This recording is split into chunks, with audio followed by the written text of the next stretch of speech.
She walked into the interview room with quiet steps, her worn-out shoes clicking softly against the floor. Dressed simply in a faded blouse and plain skirt, she didn't carry the polished confidence the other candidates did. There was no expensive handbag, no trendy hairstyle, just a calm face and a resume tucked neatly under her arm. The room, filled with sharp suits and raised eyebrows, went quiet for a moment. Then came the whispers, followed by soft laughter. Some glanced at each other with smirks, already writing her off before she even sat down. One of the interviewers even leaned back, barely hiding his disbelief. After all, how could a woman like that be seriously applying for this position? But she didn't flinch. She sat down, her hand steady, and passed her resume across the table. For a second, no one even reached for it. Then one of them picked it up, flipping through the pages lazily until his eyes froze.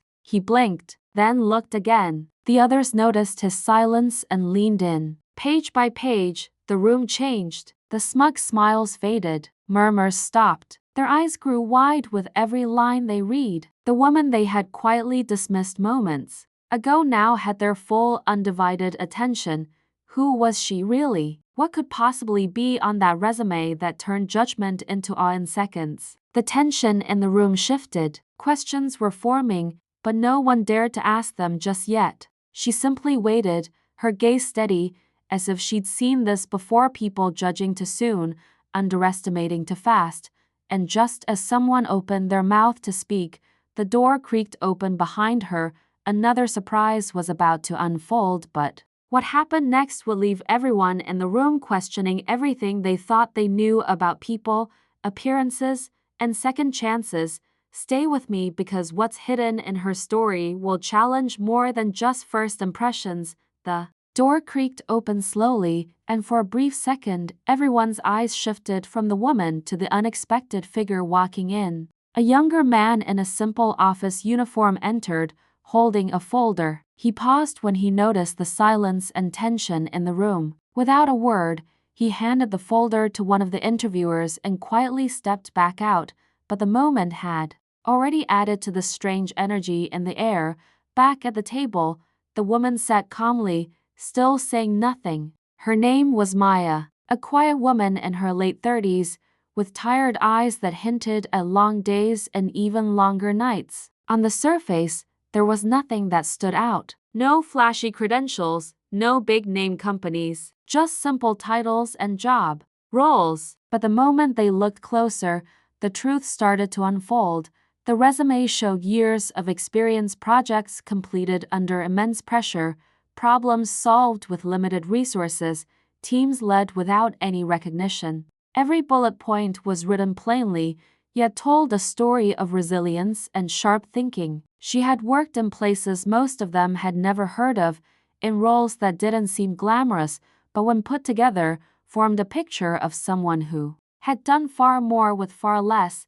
Still, the question lingered: why had she come here now? Why this job? Why now, after everything? No one could figure it out. Her qualifications were impressive in a quiet, surprising way, but it still didn't explain the look on her face, the calm, the confidence that seemed too strong for someone who'd just been laughed at minutes ago.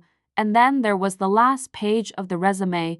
One of the interviewers turned it over slowly. What he saw made his jaw tighten slightly. He glanced at his colleagues, who now leaned in closer. There was something in her past, something none of them had expected, and they were about to realize they'd made a big mistake judging her too quickly. But that realization? It was only just beginning. The man holding her resume cleared his throat, but his voice faltered. He handed the last page to the woman sitting beside him. Her eyes scanned the lines quickly, then slowed as she reached the final section. A long pause followed. Everyone in the room was watching her now, including Maya. The silence stretched so thin it felt like it might snap. On that final page was something no one expected. Maya had once worked in a high-ranking strategy role at a well-known international firm. Not just any role, she had led a crisis management team during one of the company's worst years, solving problems that even senior executives had walked away from. Her name had been buried in reports, her face unknown to the public, but her decisions had saved that company millions. She had been a ghost in the background, a fixer, and now, here she was, applying for a mid-level position like she had nothing to prove. But why? The interview panel didn't know what to say. Some of them shifted uncomfortably in their chairs. One leaned forward and finally asked, "Why would someone with your background apply here? For this role?" It wasn't rude, just confused. Maya smiled slightly. Not proud, not defensive, just calm. "Sometimes titles don't matter," she said softly. "Sometimes people just want to start fresh."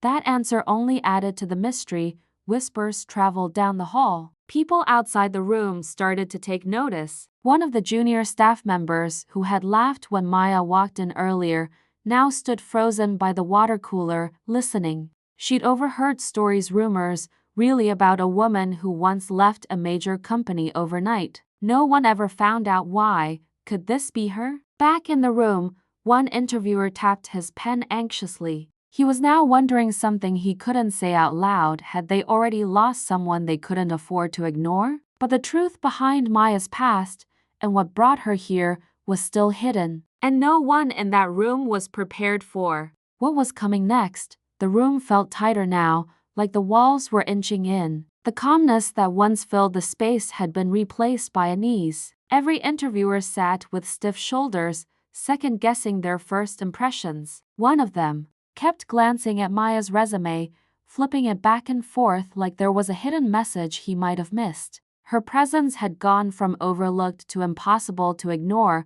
Outside the interview room, quiet murmurs turned into a low buzz. Word had spread faster than anyone expected. "That woman," someone whispered. "She used to be someone big." Even the HR manager who scheduled the interview peeked in, eyebrows raised, sensing something unusual unfolding. Inside, the panel still didn't know how to continue. The usual list of questions now felt meaningless. How could they ask her about teamwork or time management when the resume already held examples of real-world pressure and leadership that far outweighed what they'd expected for this job? But still, something didn't add up. Why had someone like Maya left a powerful role, disappeared without a trace, and resurfaced here, in this modest office, applying for a position that didn't match her experience? The man seated at the head of the table finally broke the silence. His voice was more cautious now. "Maya, if you don't mind us asking,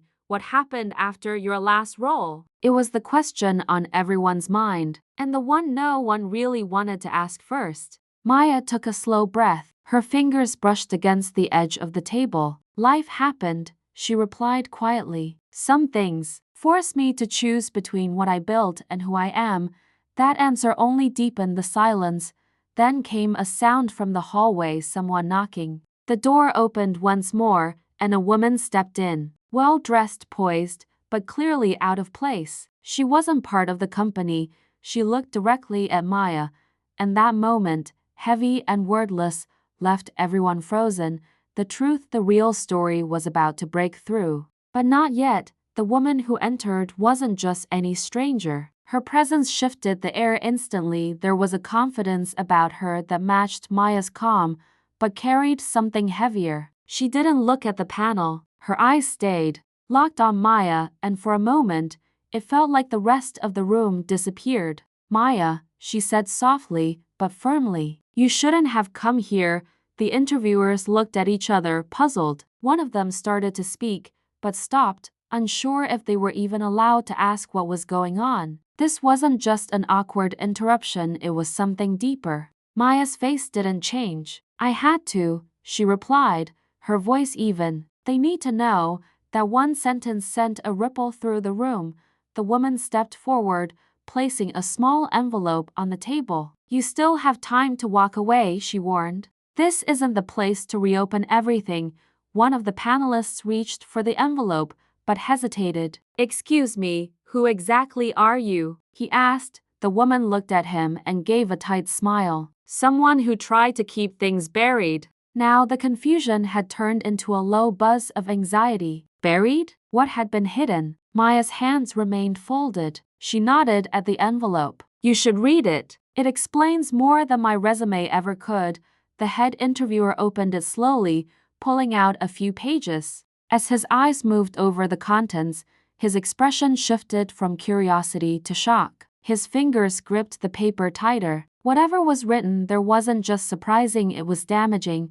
Behind him, another panelist leaned in to read over his shoulder, and her eyes widened. "This can't be real," she muttered under her breath, but Maya only sat still, waiting, because the truth inside that envelope didn't just explain her past, it exposed something about them too.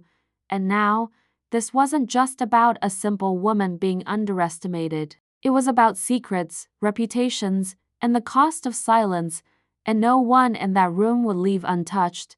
The room was completely still as the final page from the envelope dropped onto the table. The head interviewer leaned back, his face pale. The woman who had brought the envelope said nothing more. She simply turned and walked out, as if her part in the story was now finished. But the damage was done.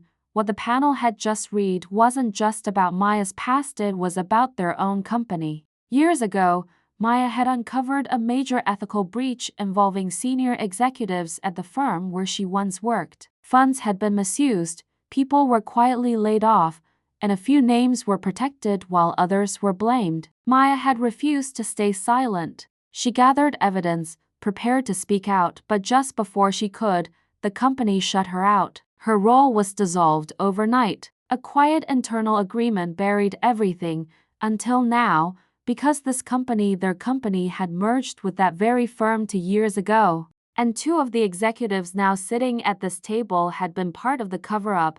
That's why Maya had come. Not for revenge, not to expose them publicly, but to offer one final chance to make it right.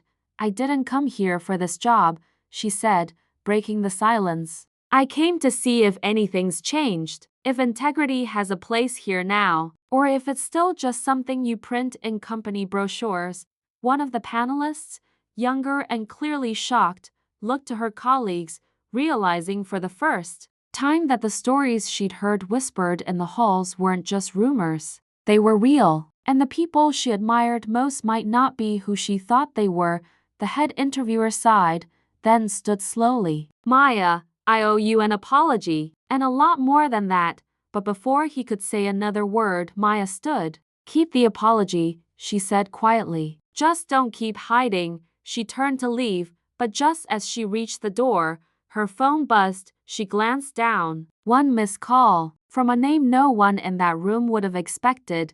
Someone from even higher up had been watching all along. Maya stared at the name glowing on her phone screen for a long second. The room behind her had gone completely silent again, this time not from suspicion but from realization. The name on her phone belonged to a senior board member of the parent company, someone far above this office, far beyond anyone in that room. Someone who clearly knew everything now. She didn't answer the call. Not yet. Instead, she turned her gaze back to the panel. The air between them had shifted. No more arrogance, no more doubt, just quiet understanding. The kind that only comes after truth cuts through the noise. One of the junior interviewers, the same young woman who had whispered and laughed when Maya first entered, now looked down at her notepad, ashamed. She couldn't meet Maya's eyes, but she would remember this moment. Maybe it would change how she treated the next person who walked through that door.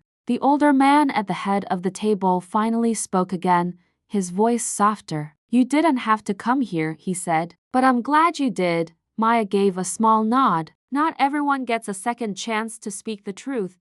With that, she walked out, leaving the room full of stunned silence. Her steps were steady, her head held high, not because of revenge, but because she had done what she came to do. Not for approval, not for applause, just for closure.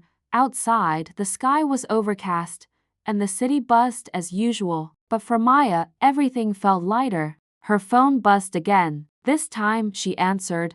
A voice on the other end simply said, "We've read the file. Let's talk." And just like that, a new door opened, not one based on appearances, but on truth, courage, and years of unseen strength. Sometimes the most underestimated person in the room holds the story that changes everything, And that simple woman? She wasn't simple at all. She was exactly what they never saw coming.